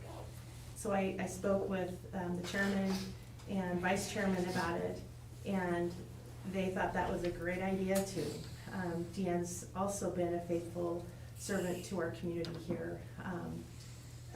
First hired her as receptionist, then she has served the last 3 years almost as our benefits support to our employees. And these two work really closely together. So just wanted to recommend Deanne Graney as our clerk of the board. And we have something to give to Carlissa. We're big spenders here at the school district. as you know. So she loves crumble cookies. Oh, I ate one of those. Careless has been a rock. I know She's it. been awesome. Thankful for her work and the time that she spent in Deanne. We're grateful to have you too. Thank you. I just wanna quickly say that we're really gonna miss Carlissa because she's been an amazing clerk and she's kept us on task and she's kept us informed and she's gone to the trainings, and we're gonna miss you at the trainings, and we're gonna miss you. And I wanna say thank you. And I want to say ditto to that. You've been wonderful, and I know I started shortly after you came on, and it's been really great to work with you and to see you do all that you've done. But I look forward to Deanne too. I know she's a great person to take your place, so thank you for your service. Appreciate it. Okay, moving on. Nope, we're gonna make a motion. Oh, I'm sorry. We have a motion. I'll make a motion that we appoint Deanne Greeny as our district clerk. I'll second it. All in favor, Kirsten? Aye. Aye. Joy? Aye. Motion carries, thank you. Okay, now we're moving on. Meeting between the KSD Board of Trustees and City Council on March 10th at 6 o'clock at Swan Falls High School upstairs in the Commons area. Superintendent Johnson, do you have anything to discuss about that, or? Nope. I think we've hit it. Yep, I think we hit it. Okay. Financial Good conversation. advisors will present at the April 12th regular board meeting to update the board on the continued planning for growth. Do we have I have one more thing I want to talk about, really quick. It was mentioned earlier how hard our preschool group works, and I just want to give them a shout out because 2 weeks ago they were at the Capitol building. The Capitol building can be intimidating to most people, and they were there meeting with as many legislators as they could. So, and I was very proud of them, so I just wanted to give them that shout out. We have one of our members in the audience. Yeah. Christy Harvey. Thank you, Christy, for your hard work. Okay, do we have a motion to adjourn? I'll make a motion to adjourn. Do we have a second? I'll second that. Okay, all in favor, Kirsten? Aye. Yes. Aye. Aye. Aye. Joy? Thank you. Yeah.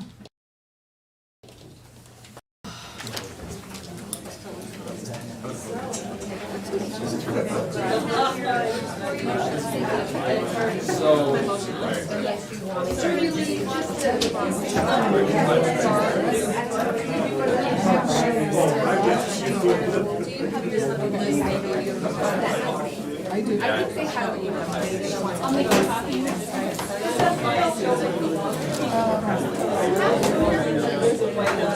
Thank you. Hey, Mary Holmes, good job. That's all right.